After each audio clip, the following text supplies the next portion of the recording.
आप देख रहे हो क्रेजी टीवी 199। आपके सामने प्रस्तुत है नई स्टोरी। इतनी रात गए किसका फोन आया होगा? पता नहीं, मुझे बेचैनी सी क्यों हो रही है। दाइमा कमरे से बाहर आई। उन्होंने जैसे ही फोन उठाकर सामने से आने वाली आवाज को सुना तो फोन उनके हाथ से नीचे गिर पड़ा। वो कांपती हुई सोफे पर बैठ गई और माथे पर दोनों हाथ रखकर सुबक सबक कर रोने लगी। ऐसा नहीं हो सकता। मालिक और मालकिन तो ठीक ठाक गए थे। ये क्या किया तूने भगवान? कंचन बेबी को मैं कैसे संभालूंगी, कैसे समझाऊंगी उसे? पहाड़ से उन दोनों की गाड़ी स्लिप हो गई थी और मौके पर ही दोनों की मौत हो गई। ये खबर दाइमा कंचन को कैसे सुनाती? दाइमा की रोने की आवाज सुनकर कंचन अपनी आंखें मसलते हुए बाहर दाइमा के पास आ गई। क्या हुआ दाइमा? आप रो क्यों रही हो? बोलो ना, क्या हुआ? कंचन को ये सब बताते हुए दाइमा की जुबान लड़खड़ा रही थी। उन्होंने कंचन को अपने सीने को लगा लिया। अचानक से वो उसे कुछ भी नहीं बता सकती थी, इसलिए उसके माता पिता के शव को जब घर तक लाया गया तब उसे पता लगा कि वो अब इस दुनिया में नहीं रहे। वो रोती हुई दाइमा से जाकर लिपट गई। तभी पीछे से एक औरत ने उसके सर पर हाथ रखा। माता पिता की मौत के बाद चाचा चाची कंचन की देखभाल करने के लिए वहां आ गए थे। दिन गुजरे और धीरे धीरे कंचन के लिए उनका व्यवहार बदलने लगा। हद ही हो गई है। इसे खाना खिलाने के लिए क्या मैं इसके पीछे पीछे ही घूमूंगी? सुबह से रात होने को आई है और इसने एक निवाला भी अपने मुंह में नहीं रखा। लोग क्या कहेंगे? चाची है तो इसे इस तरह रख रही है। तुम लोग समझाते क्यों नहीं हो इसे? मुझे क्या बोझ दे दिया है मेरे सर पर। पारुल, तू भी बैठकर खाना खा ले। मरने दो इसे, अब और सहन नहीं होगा। आप चिंता मत करो मीम साहब, मैं कंचन बेबी को खाना खिला दूंगी। आप पारुल बेबी को खाना खिला दो। मोनिका अपनी बेटी पर तो बहुत प्यार करती थी, लेकिन कंचन के साथ वो बहुत बुरा बर्ताव करती थी। धीरे धीरे कंचन उसकी आंखों में कांटे की तरह चुभने लगी। मैं तो कहती हूँ इस कंचन को ठिकाने लगा देते हैं। इसके मरते ही ये सारी प्रॉपर्टी हमारे नाम हो जाएगी। लेकिन मार तो नहीं सकते ना इसे। इसे मार दिया तो सीधा सीधा शक हमारे ऊपर जाएगा। प्रॉपर्टी तो इससे मैं लेकर रहूंगा। कुछ तो ऐसा करूंगा जिससे सांप भी मर जाए और लाठी भी नहीं टूटे। मोनिका ने कंचन पर हाथ उठाना शुरू कर दिया था, इसलिए दाइमा उसे अब खुद से दूर नहीं करती थी। मैं समझती हूँ कि साहब और मेम साहब के जाने के बाद अब आप ही कंचन बेबी के माता पिता जैसे हैं। उनके ऊपर आपका अधिकार है। छोटा मुंह बड़ी बात बोलूंगी, लेकिन अगर आप उन्हें प्यार नहीं दे सकते तो उनकी जिम्मेदारी मैं ही संभाल लूंगी। आज से वो मेरे साथ ही सो जाएगी। तुम्हारा मतलब ये है कि अब रात को इसके कमरे में इसके साथ तुम सोओगी? अच्छी तरह समझ रही हूं मैं तुम्हारी चालाकी। रात को यही रुकोगी और चोरी करके भाग जाओगी, है ना? बस करो ये नौटंकी। क्या? ये आप क्या कह रही हैं? मैं इस घर में पिछले 9 साल से काम कर रही हूँ। कंचन बेबी मुझे खुद से भी ज्यादा प्यारी है और उसके साथ ये सब होते हुए देखा नहीं जाता मुझसे। नहीं देखा जाता तो अपने घर ले जाना इसे, चोर कहीं की। कितनी बेशरम है तू। लेकिन तुझे रात को यहाँ रुकने नहीं दूंगी मैं, हरगिज नहीं। तुम जैसे धोखेबाज लोगों का कोई भरोसा नहीं मुझे, समझी? निकम्मी कहीं की। बाहर निकल जा अभी। कंचन को भी अब अपने चाचा चाची के साथ रहना अच्छा नहीं लगता था। उसकी चचेरी बहन पारुल भी उसके साथ अच्छा बर्ताव नहीं करती थी। कंचन अकेली अपने कमरे में बैठी रहती। मोनिका उसे पारुल के साथ खेलने भी नहीं देती थी। कंचन का भी वहां दम घुटने लगा था। कंचन के घर के बगल में ही कंचन के माता पिता ने दाई माँ को एक छोटा सा घर रहने के लिए दिया था। रात को कंचन उनके साथ अब उनके घर में ही रुकने लगी थी। कंचन जब पहली बार दाई माँ के घर गई तो उसे वहाँ कुछ अजीब सा महसूस हुआ। दाई माँ, आपके घर में ये अजीब सी गंध कैसे आ रही है? कुछ खाने की चीज खराब हो गई है क्या? रुक तो जरा, देखने दे मुझे। दाई माँ ने रसोई में सामान टटोला, मगर वहाँ उनको कुछ नहीं मिला। तभी उनका ध्यान बिस्तर के नीचे गया, जहाँ पर एक लाल रंग की पोटली रखी थी।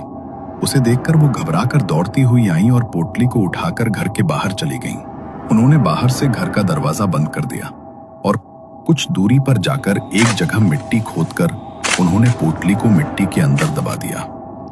अच्छा हुआ जो इस पोटली को कंचन बेबी ने नहीं छुआ, वरना बहुत बड़ा अनर्थ हो जाता। इतनी बड़ी भूल कैसे हो गई मुझसे? ये पोटली कैसे घर के अंदर ही छोड़ दी मैंने? और आज तो अमावस की रात है, बस कुछ अनहोनी न हो जाए। दाई माँ घबराई हुई थी। उस पोटली को मिट्टी में दफनाकर वो वहां से उठकर सीधी सीधी जाने लगी। तभी पीछे से उनके कानों में एक आवाज पड़ी, रुक जा, मुझे भी अपने साथ लेकर चल। उस आवाज को सुनकर उनके पसीने छूट गए। उन्होंने अपने कदमों की रफ्तार बढ़ाई और तेजी से घर की तरफ बढ़ने लगी। उनके कानों में बार बार पीछे से वो आवाज पड़ रही थी। वो दौड़ती हुई घर के अंदर घुसी और उन्होंने दरवाजे को अंदर से बंद कर लिया। वो हाफ रही थी और बुरी तरह पसीने से भीग चुकी थी। आपको क्या हो गया दाई माँ? आप इतनी डरी हुई क्यों है? और आपको इतना पसीना क्यों आया हुआ है? कुछ नहीं, तू जा अंदर जाकर सो जा और अभी यहाँ पर मत आना। लेकिन हुआ क्या दाई माँ? इससे पहले कि दाई माँ आगे कुछ और बोलती, दरवाजे पर किसी ने दस्तक दी। दरवाजे पर आने वाली ठक ठक की वो आवाज धीरे धीरे तेज होने लगी। दाई माँ की आंखों में एक अलग ही डर उभर आया था। वो दरवाजे से दूर हटकर पीछे पलंग पर जाकर बैठ गई। दाई माँ, कोई दरवाजा खटखटा रहा है। आप दरवाजा क्यों नहीं खोल रही हैं? मैं दरवाजा खोल दूं? मैंने तुझे बोला ना कि अंदर जा, तो तू अभी तक यहाँ पर क्या कर रही है? अंदर जा और जब तक मैं ना बोलूं तब तक बाहर मत आना। लेकिन दाई माँ, बोला ना, जा। दाई माँ ने कंचन को अंदर भेज दिया। कुछ देर बाद उन्होंने अंदर जाकर देखा तो कंचन सो चुकी थी। उन्होंने अपने कमरे में सफेद रंग से एक गोल घेरा बनाया और उसमें तिकोने आकारों से एक आकृति उकेरी। उसके बीच में उन्होंने 5 दीपक जलाए और कुछ मंत्रों का उच्चारण करने लगी। कुछ देर बाद बाहर से आने वाली दरवाजा खटखटाने की वो आवाज बिल्कुल बंद हो गई। थोड़ी देर बाद दाई माँ ने मंत्रों का उच्चारण रोक दिया और घर के अंदर से दरवाजे पर अपने खून से एक निशान बना दिया। आज तो जैसे तैसे बच गई। आगे से मुझे बहुत ध्यान रखना होगा। इस दलदल में धंसती ही चली जा रही हूँ। काश मैंने ये सब कभी शुरू ही न किया होता। कंचन दूसरे कमरे के दरवाजे से छिपकर ये सब देख रही थी, मगर उसे समझ नहीं आ रहा था कि आखिर दाई माँ ने ये सब क्या किया और वो क्या बातें कर रही हैं। मगर धीरे धीरे जैसे कंचन बड़ी हुई तो उसे सब कुछ समझ आने लगा। आज कंचन 18 साल की हो गई थी। घर पर दाई माँ ने उसके लिए केक बनाया था, मगर कोई भी उसके बर्थडे के सेलिब्रेशन के लिए खुश नहीं था। कम से कम आज तो आप लोग कंचन बेबी के लिए खुश हो जाओ। बेबी 18 साल की हो गई है आज। मालिक और मालकिन जिंदा होते तो बहुत खुश होते आज के दिन। हाँ, जिंदा होते तो खुश होते, लेकिन जिंदा तो नहीं है ना वो। खुद तो मर गए, लेकिन हमारे सर पर बोझ छोड़कर चले गए इसका।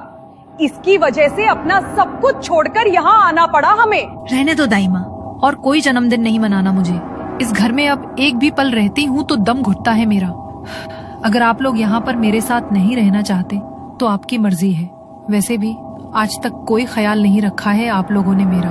अपने घर में अपनी दाई माँ के साथ अकेले रह सकती हूँ मैं। अगर जाना चाहें तो जा सकते हैं आप लोग। देखो तो जरा कैसे कैंची की तरह जुबान चल रही है इसकी। बचपन से लेकर अब तक हमने तेरा ध्यान रखा, और अब जब बड़ी हो गई तो हमें ही यहाँ से जाने के लिए कह रही है। एहसान फरामोश कहीं की। शर्म नहीं आई तुझे ये सब बोलते हुए? ऐसे लोगों को किसी की शर्म नहीं होती। चलो जी अपने कमरे में, बहुत मन गया इसका जन्मदिन। कंचन भी रोते हुए अपने कमरे में चली गई और उसके चाचा चाची अपनी बेटी पारुल के कमरे में गए। आज तो ये 18 साल की भी हो गई। अब तो प्रॉपर्टी अपने नाम पर करवा लो। 10 साल से यहाँ पर रह रहे हैं, इसे संभाल रहे हैं। अब और नहीं कर सकती मैं ये सब। पारुल की आंखों में जलन और गुस्सा साफ झलक रहा था। उसने अपने पिता की ओर देखते हुए कहा कि अब इस घर पर उनका हक होना चाहिए। वो बोली कि जब भी कंचन की शक्ल देखती है तो गुस्से से उसका दिमाग खराब हो जाता है। ना ये घर कंचन का रहेगा और ना ही वो उसे फिर कभी यहाँ नजर आएगी। कंचन अब 18 साल की हो गई थी और वो लोग इसी दिन का इंतजार कर रहे थे। उन्होंने धोखे से प्रॉपर्टी के पेपर्स पर कंचन के सिग्नेचर ले लिए और घर अपने नाम पर करा लिया। ये सब ठीक नहीं किया आप लोगों ने। अरे मालिक मालकिन के जाने के बाद आप लोगों को तो उसके माता पिता बनकर अपना फर्ज निभाना चाहिए था। लेकिन तुम तो पैसों के लालची हो। बहुत गलत किया है तुम लोगों ने ये। मैं जानती नहीं थी कि आप लोग इस हद तक गिर जाओगे। मम्मी पापा की यादों की आखिरी निशानी था ये घर, वो भी छीन लिया मुझसे। लेकिन एक बात याद रखना, मेरे मम्मी पापा के घर से मुझे निकाल रहे हो ना, इस बात का बदला तो मैं लेकर रहूंगी। मेरा हक इस तरह मुझसे कोई नहीं छीन सकता। अभी के अभी बाहर निकल जाए यहाँ से। हरामजादी, तेरा यहाँ एक पल भी सांस लेने का हक नहीं है। ये घर, प्रॉपर्टी, सब कुछ हमारा है। तेरा ये मनहूस चेहरा एक सेकंड भी बर्दाश्त नहीं होता है मुझसे। निकल जा, चली जा यहाँ से। गलती से भी लौटी ना तो पुलिस को बुलाकर तुझे जंजीरों में बांधकर फिकवा दूंगी। बाहर निकल अभी। कंचन रोती हुई दाई माँ के साथ उनके घर आ गई, मगर उन लोगों ने तो वो घर भी हड़प लिया था, इसलिए उन दोनों को किराए पर एक छोटा सा घर लेना पड़ा। दाई माँ, उन लोगों ने मुझसे मेरा सब कुछ छीन लिया। माँ पापा ने जो घर आपको दिया था वो भी छीन लिया। मन तो करता है उन्हें जान से मार डालूं, और मुझे पता है आप ऐसा कर सकती हो। क्या मतलब है तुम्हारा कंचन? मैं जानती हूँ काला जादू, टोना टोटका, ये सब करना आपको आता है, तो इसका इस्तेमाल उनके खिलाफ क्यों नहीं करती? आपको नहीं लगता कि उन्हें अपने किए की सजा मिलनी चाहिए? ये तो क्या बोल रही है कंचन बेटा? मुझे ऐसा कुछ भी नहीं पता। और ये काला जादू, टोना टोटका, ये सब बहुत खतरनाक होता है। अगर एक बार इसके अंदर फंस जाओ तो इससे बाहर निकलना असंभव है। इस सब के बारे में मत सोच, किसी वकील से बात कर। अब तो वही इसमें तेरी कुछ मदद कर सकते हैं। मैं हर वकील से बात कर चुकी हूँ दाई माँ, लेकिन कोई मेरी मदद नहीं कर सकता। और जब वो लोग सीधे रास्ते पर नहीं चल रहे तो हम क्यों सीधे रास्ते पर चलें? मैं जानती हूँ आपको सिद्धियाँ आती हैं। 10 साल में हर रात मैंने आपको उन क्रियाओं को करते देखा है। आत्माओं को आपके दरवाजे पर दस्तक देते सुना है। जब आप मेरी मदद कर सकती हैं तो आखिर मना क्यों कर रही हैं? क्या आपको मेरी हालत देखकर बुरा नहीं लग रहा? क्या आप मेरा अच्छा नहीं चाहती? ऐसा नहीं है मेरी बच्ची, मैं तेरा अच्छा चाहती हूँ, इसलिए तुझे इस दलदल में नहीं धकेलना चाहती। काला जादू, टोना टोटका, ये सब एक ऐसा दलदल है कि जो भी इसमें फंस जाए बाहर नहीं निकल पाता। मैं पिछले इतने सालों से जो कर रही हूँ वो मेरी मजबूरी है। पछतावा होता है मुझे कि आखिर मैंने ये सब शुरू ही क्यों किया था, और एक बार शुरू किया तो कभी इसे रोक नहीं पाई। इन सब से दूर रहे मेरी बच्ची। दाई माँ ने कंचन की मदद करने से साफ साफ इनकार कर दिया, लेकिन कंचन के हाथ से तो उसका सब कुछ छीन गया था। वो शांत कैसे बैठ सकती थी? एक रात जब दाई माँ गहरी नींद में सो रही थी, कंचन ने उनकी संदूक खोली। उसके भीतर एक काले रंग की पोटली रखी थी। उसने उसे बाहर निकाला और अपने कमरे में ले गई। भले ही आप मेरी मदद ना करे दाई माँ, लेकिन मैंने इतने साल आपको देख देख कर वो सब सीख लिया है जो आप मुझे करने से रोकना चाहती हैं। भले ही इसका अंजाम मेरे लिए जो भी हो, लेकिन मेरे साथ जो ये सब हुआ है इसका बदला तो अब मैं लेकर रहूंगी। कंचन के हाथ लग गई है वो काली पोटली जिसे दाई माँ सालों से छिपा कर रखती थी। उसमें है क्या? दाई माँ मना करती रही, रोकती रही, पर अब कंचन का दर्द, उसकी बदले की आग उसे उसी रास्ते पर ले जा रहा है जहां से कोई वापस नहीं आता। क्या दाई माँ अपना पुराना काला जादू फिर शुरू करने को मजबूर होंगी, या कंचन खुद अंधेरे की रानी बनने की राह पर चल पड़ी है? और सबसे बड़ा सवाल, कंचन का पहला निशाना कौन होगा?